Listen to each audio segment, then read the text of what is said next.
Mga ka-George, nanggaluto ba kasi yung balay? Kung wala ka nagluto mga ka-George, la pagtuon mga ka-George, nako, ayaw hulatang at mamiguang ka di ka walang luto. Pagtuon na diya, samtang bata pa ka. Tanawan niya akong video para makakatuon ka ginagmay.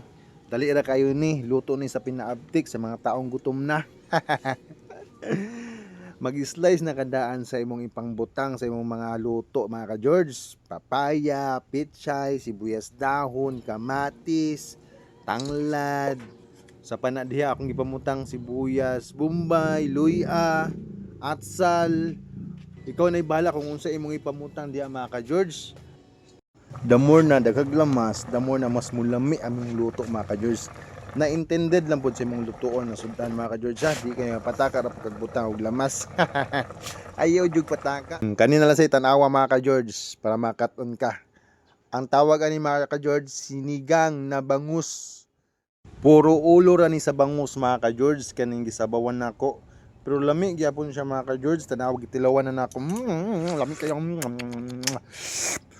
Woo! The best kay mga ka-George nako. Bye.